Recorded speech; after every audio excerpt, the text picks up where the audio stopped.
That's a new one. Hey everyone, I'm Abbey Sharp. Welcome to Abby's Kitchen.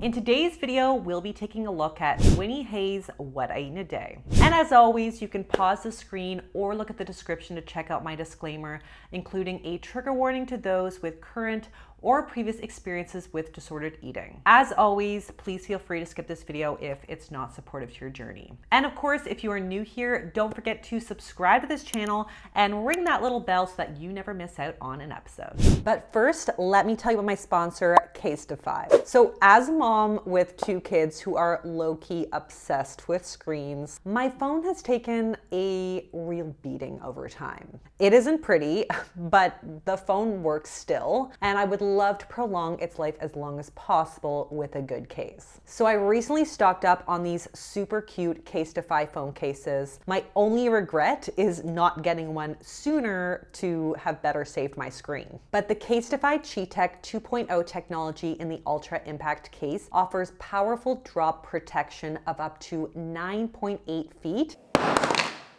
AKA, it is definitely toddler proof. And I also love the wireless charging and 5G options, plus the fact that they use an antimicrobial coating called Defensify that kills 99% of bacteria. Again, toddler proof. And Casetify's new Impact and Ultra Impact cases are made of 65% recycled and plant-based materials. Not to mention, the prints are all so cute. They have really fun images and graphics in literally every color. Plus, you can also opt for one of their customizable options with your favorite font, design, and copy. So if you want to protect your phone and style yourself, go to casetify.com/AbbeySharp to get 15% off of your new iPhone 13 case. All right, super quick. Winny Hayes is a mom and food content creator who often documents her family-friendly and kids' meals. But today we're going to be taking a look at her personal What I Eat in a Day and also close off on some thoughts on her approach to feeding her kids. Let's take a look. For breakfast, I made this vanilla protein oatmeal with banana, blueberries, toasted coconut flakes, peanut butter, and a little bit of honey. Okay, this is amazing looking. So she said protein oats, so I assume we've got protein powder in there. And we've obviously got lots of fiber in the oats and berries, plus healthy fats in the nut butters and coconut. This is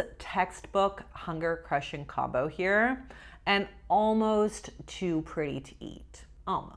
In my protein shake, there's blueberries, Greek yogurt, banana, almond milk, and protein powder. Okay, so this is pretty similar to the oatmeal bowl, but without the spoon. So we're getting protein from the protein powder and yogurt, plus carbs and fiber from the fruit. And depending on the type of yogurt, we may also have some fat. Now, I do get asked a lot about low versus no versus full fat dairy, and ultimately it's a personal choice, but I do always recommend full if you like it. I think it's more delicious, that's number one, and more satiating thanks to the fat. And contrary to what you might think, the research actually suggests that high fat dairy is associated with lower risk of weight gain and chronic disease. Now, this is a quickie short video, so I don't know if these meals are also being shared with her kids.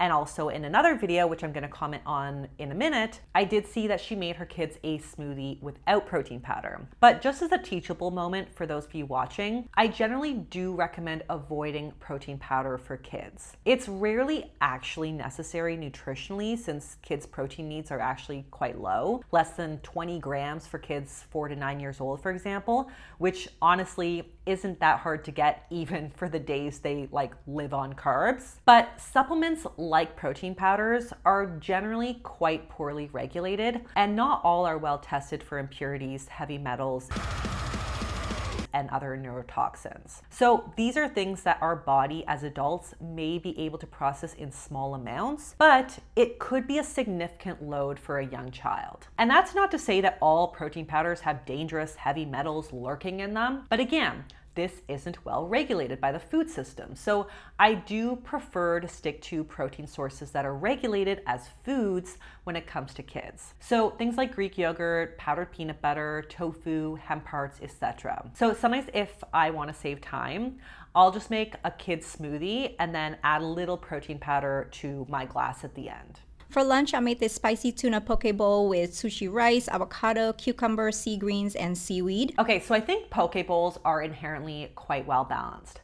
Like we're getting some healthy fats and fiber from the avocado, carbs from the sushi rice, as well as some protein and healthy fats from the tuna. Now the seaweed is also a great concentrated source of iodine and the amino acid tyrosine, which both together work to support healthy thyroid function. But if the kiddos are getting in on this, it is ideal to limit higher mercury fish like tuna and also be very careful about serving kids raw fish. A lightly poached salmon would be a really great family-friendly choice to get in those heart-healthy omega-3s without the risk. For dinner, I had this soup and salad thing going on.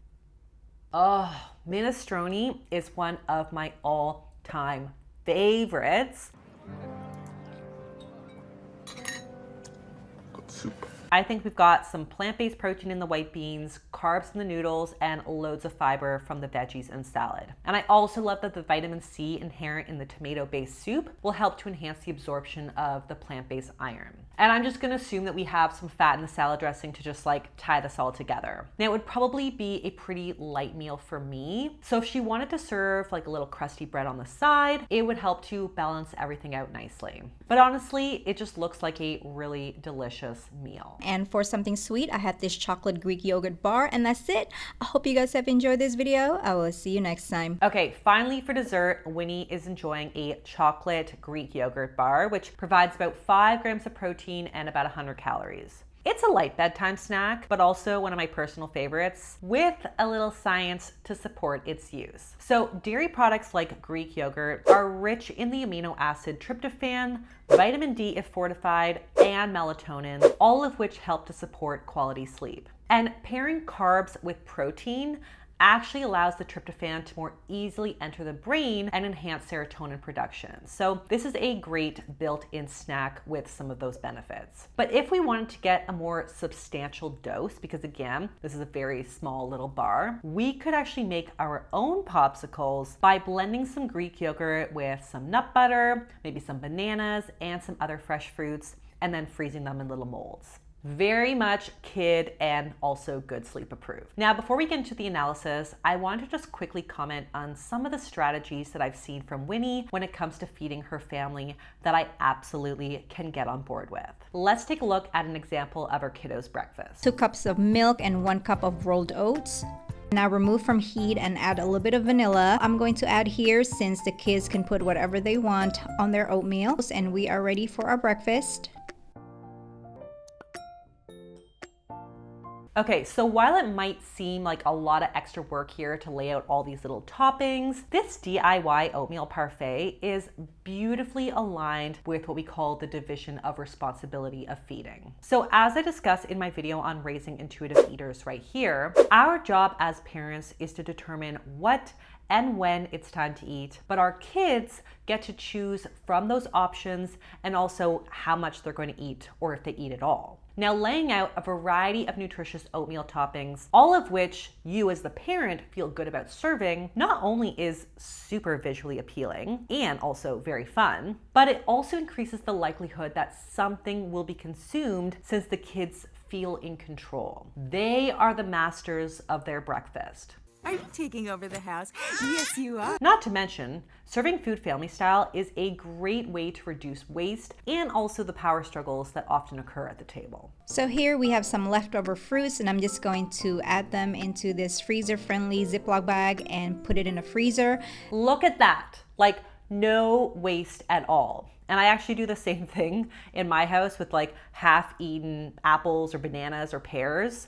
I just think like my kids always want an apple or a banana and they take like 2 bites of it before it gets abandoned on a shelf somewhere. So I just chop it up and I freeze it for smoothies the next day. I just know that I have this one last carrot in the fridge that I wanted to use. So I'm going to use a wavy knife and cut them into fry. Okay, if you have a picky eater, you will be amazed the difference a new fun shape can make. My youngest, O, has really always been a more selective eater since he started solids than my eldest E. We've gone through many veggie strikes around here. And one of the only things that gets us back on track are little fun veggie cutters to make different shapes. So if you're struggling with picky eating in your house, especially around things like veggies, my tip is to remove all the pressure to eat them and instead encourage vegetable play. So for example, stack up the zucchini coins, make a face with the peas, have a little sword fight with a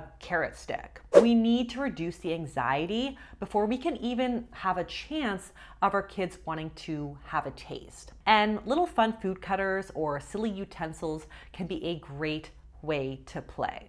I ended up adding about a 1/4 cup of pesto, and now we're just going to add our pasta and just stir it all up together. Okay, so this is another great tip for introducing a new novel food. We call it fading. So if you know that mac and cheese is a surefire, safe food that your kids will almost always accept and like, adding in a teeny tiny bit of a new sauce or a new spice or a little vegetable, and then increasing that amount over time until maybe we have like straight up pesto pasta is a great way to expand a picky eater's palate.